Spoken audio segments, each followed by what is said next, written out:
Hello students, welcome to Sapling Academy 9th to 12th maths channel. आज मैं आपके साथ एक बहुत इंपॉर्टेंट वर्ड प्रॉब्लम डिस्कस करने जा रहा हूँ एपी की। ये लास्ट ईयर के एग्जाम में आ चुकी है। One of my favourite question. इस क्वेश्चन को मैं फेवरेट इसलिए कह रहा हूँ क्योंकि अगर आपने इस क्वेश्चन को करना सीख लिया तो आपके एपी के बहुत सारे फंडे बिल्कुल क्लियर हो जाएंगे और एपी के किसी भी क्वेश्चन को आप गलत नहीं करोगे।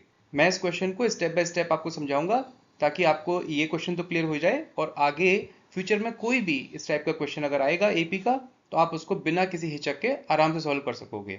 आगे बढ़ने के पहले अगर आप हमारे चैनल पर फर्स्ट टाइम आए हैं तो सब्सक्राइब कर लीजिए और बेल आइकन को प्रेस कर दीजिए ताकि आपके पास जब भी कोई नया वीडियो सॉल्यूशन लोड होगा उसका नोटिफिकेशन आ जाए और आप उसको देख सकें। आइए सॉल्व करना शुरू करते हैं। Students, please comment on this video and subscribe our channel. Do like and share this video to your friends so that they can also benefit from it.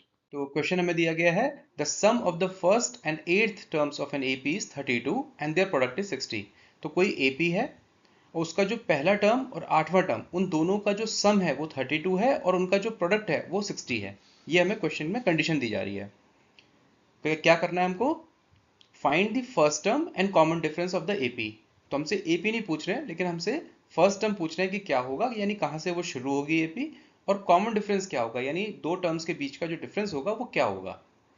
Next question है hence also find the sum of its first 20 terms. तो जो पहले 20 terms होंगे उनका सम क्या होगा वो हमसे यहाँ पे पूछा जा रहा है। ये दो क्वेश्चन के हमें आंसर करने हैं। मैं यहाँ पे सजेस्ट करूंगा कि आप इस वीडियो को पॉज कर दें, पेपर पेन लेके इसको अपने आप सॉल्व करें और सॉल्व करने के बाद अपने सॉल्यूशन को मैच करें कि क्या आपका सॉल्यूशन मेरे सॉल्यूशन के जैसा आया, और प्रोसेस को भी चेक करें क्योंकि स्टेप बाय स्टेप अगर आपने नहीं लिखा तो बोर्ड के एग्जाम में सही आंसर होते हुए फुल मार्क्स नहीं आ पाएंगे। तो इसलिए इसका प्रोसेस भी आप चेक कर लेना। आइए सॉल्व करना शुरू करते हैं। तो सबसे पहले फर्स्ट टर्म और कॉमन डिफरेंस निकालना है हमें एपी का, तो वहीं से शुरू करते हैं। हमें पता है बच्चों कि जो nth टर्म होता है एक एपी का वो कैसे होता है, T N is equal to A plus N minus one into D. ठीक है, तो अब चलिए शुरू करते हैं। तो फर्स्ट टर्म की वैल्यू निकालते हैं। n is equal to one के लिए इस इक्वेशन से क्या निकलेगा, T one is equal to A plus N की जगह वन रखा तो one minus one into D, one minus one हो गया जीरो, तो ये बच गया ए। तो टी वन की वैल्यू क्या हो गई, ए। इसी तरह से एट्थ टर्म की वैल्यू क्या हो जाएगी, n is equal to eight के लिए हम इसमें रख लेते हैं तो t eight is equal to A plus N की जगह eight, eight minus one into d, तो वो क्या हो गया ए प्लस सेवन डी। अब हमें दिया हुआ है sum of first and eighth term of an AP is 32। हमारा फर्स्ट टर्म निकल आया ए, एट्थ टर्म निकल आया ए प्लस सेवन डी, और हमें दिया हुआ है कि दोनों की जो सम है यानी एडिशन करके 32 आता है। तो आइए रख लेते हैं वैल्यूज को। तो हमारा निकला a plus seven d is equal to 32, और इसको फर्दर हमने सॉल्व किया तो ये बन गया a plus seven d is equal to 32 minus a. ठीक है, हमने इस फॉर्म में इसको रख करके ये बन गई हमारी फर्स्ट इक्वेशन। ठीक है बच्चों, आगे चलते हैं। अब हमारे पास पहला टर्म निकला हुआ है t one is equal to a, eighth term निकला हुआ है ए प्लस सेवन डी। अब हमें सेकेंड कंडीशन क्या दी हुई है कि दोनों का जो प्रोडक्ट है वो क्या है, 60। तो आइए रख लेते हैं t one into t eight is equal to 60।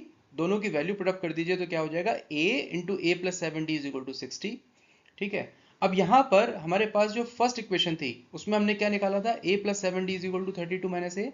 उसको वैल्यू को यहाँ पुटअप कर देते हैं ताकि एक वेरिएबल खत्म हो जाएगा और सिर्फ दूसरे ही वेरिएबल के फॉर्म में पूरी इक्वेशन बन जाएगी। तो यहाँ पे तो ये क्या हो गया, a into 32 minus a is equal to 60। इसको हमने फर्दर सॉल्व किया तो ये हो गया 32a minus a square is equal to 60। और अब हम सारे टर्म्स को एक तरफ ले आएंगे तो हमारी इक्वेशन बन जाती है a square minus 32a plus 60 is equal to zero. इसके हम फैक्टर कर लें तो 60 के ऐसे फैक्टर क्या होंगे कि उनका एडिशन या सब्ट्रैक्शन 32 आ जाए, तो वो बनेगा हमारा 30 इंटू टू, तो a square minus 30a minus 2a plus 60 is equal to zero. A को हमने कॉमन ले लिया तो हो गया a into a minus 30 minus two को कॉमन ले लिया तो हो गया minus two into a minus 30। दोनों को फर्दर सॉल्व किया तो हमारी इक्वेशन बन गई a minus two into a minus 30 is equal to zero. इससे हमारी a की दो वैल्यू निकल आई, a is equal to two and a is equal to 30। ठीक है बच्चों, यहां तक क्लियर है? Are you with me? अगर हाँ तो इस वीडियो को लाइक कर दो यहां पर।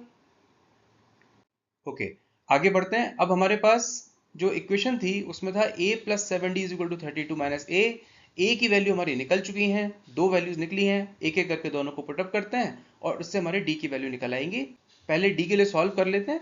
तो 7d is equal to 32 minus 2a और d is equal to 32 minus 2a upon 7। अब हमारे पास a की दो वैल्यूज निकल चुकी हैं, उन दोनों वैल्यूज को हम एक एक करके रखेंगे तो हमारे d की दो वैल्यूज निकल आएंगी। तो पहले a इज इक्वल टू 2 के लिए इसकी वैल्यू क्या हो जाएगी, d is equal to 32 minus 2 into 2 upon 7 which is equal to 32 minus 4 and that becomes 28 upon 7 and that becomes d is equal to 4। तो ये तो हुआ हमारा पहले वाले d की value for a is equal to 2। Second हमने लिया a is equal to 30, तो d की वैल्यू रखी 32 minus 2 into 30 upon 7 which becomes 32 minus 60 and that becomes minus 28 upon 7 and उसकी वैल्यू क्या हो जाएगी, d is equal to minus 4। यानी कि a is equal to 2 के लिए d की वैल्यू 4 है और a is equal to 30 के लिए d की वैल्यू minus 4 है। इसका क्या मतलब हो रहा है कि यहाँ पे दो एपी बन सकती हैं जो दो कंडीशन हमें दी गई हैं कि फर्स्ट और एट्थ टर्म का सम 32 होगा और उनका प्रोडक्ट 60 होगा। तो इस कंडीशन को सेटिस्फाई करते हुए यहाँ पे दो एपी बन सकती हैं जिनमें ये दोनों कंडीशन सेटिस्फाई हो जाएंगी। तो इसलिए इसके आंसर में एक आंसर नहीं है, इसके दो आंसर बनेंगे, ए की भी दो वैल्यूज बनेंगी और डी की भी दो वैल्यूज बनेंगी।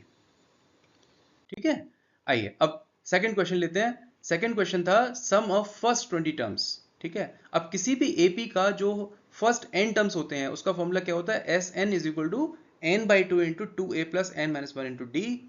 अब यहाँ पर हमें 20 टर्म्स के लिए पूछा जा रहा है, यानी n की वैल्यू क्या हो जाएगी, 20 हो जाएगी। तो हम यहाँ पर a जो हमारा पहली कंडीशन थी, जो हमारा पहला सेट है वैल्यूज का, a is equal to 2 and d is equal to 4, उसके लिए हम सॉल्व करते हैं s20 की वैल्यू। तो वो निकलेगा s20 is equal to n की जगह रखा 20 अपॉन 2 इंटू 2 इंटू a क्या है 2 है यहाँ पे, प्लस n माइनस 1, तो n की वैल्यू अगेन 20, तो 20 माइनस 1 इंटू d की वैल्यू 4। तो हमारी इक्वेशन बनती है 20 upon 2 into 2 into 2 plus 20 minus 1 into 4। इसको हमने सॉल्व किया तो ये हो जाएगा 20 बाई 2 हो गया 10, 2 इंटू 2 हो गया 4, 20 माइनस 1 हो गया 19 और 19 इंटू 4 हो गया। 19 इंटू 4 क्या होता है 76 एंड 76 प्लस 4 क्या हो जाएगा 80। तो 10 इंटू 80 और इट बिकम्स 800।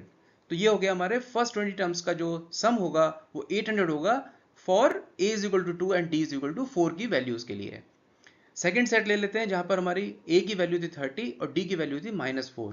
ठीक है, इसके लिए भी सॉल्व कर लेते हैं। s20 की वैल्यू क्या हो जाएगी 20 अपॉन 2 अगेन इंटू 2 इंटू 30, क्योंकि a की वैल्यू 30 है यहाँ पर, प्लस 20 माइनस 1 इंटू डी, और d की वैल्यू क्या है -4, तो हमने यहाँ पर रख दी वैल्यू।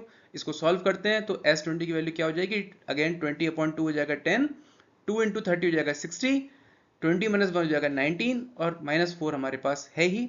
इसको हम फर्दर सॉल्व करते हैं तो क्या हो जाएगा 60 प्लस और 19 इंटू -4 क्या होता है -76, तो -76 प्लस 60 क्या हो जाएगा -16।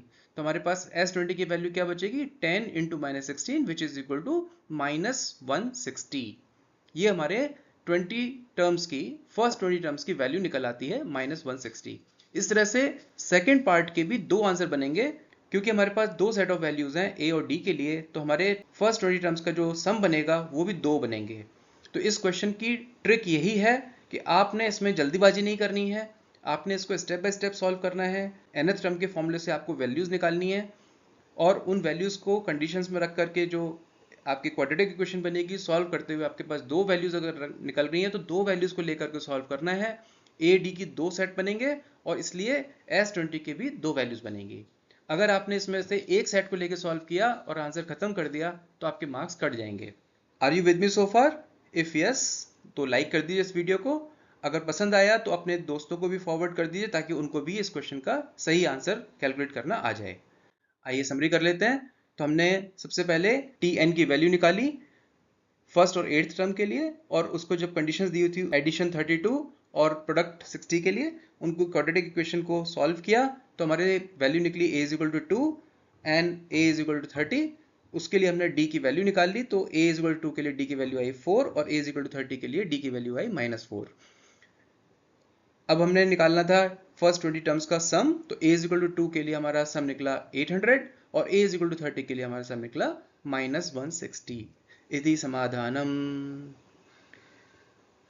बोर्ड के एग्जाम में इसको स्टेप बाय स्टेप लिखने का तरीका सीखने के लिए आप हमारे इस QR कोड को स्कैन करके हमारे इस साइट पर saplingacademy.in पर आप पूरा स्टेप बाय स्टेप प्रोसेस पढ़ सकते हैं, ताकि आपको सही तरीका लिखने का आ जाए और आपके बोर्ड में एक भी मार्क्स ना कटें।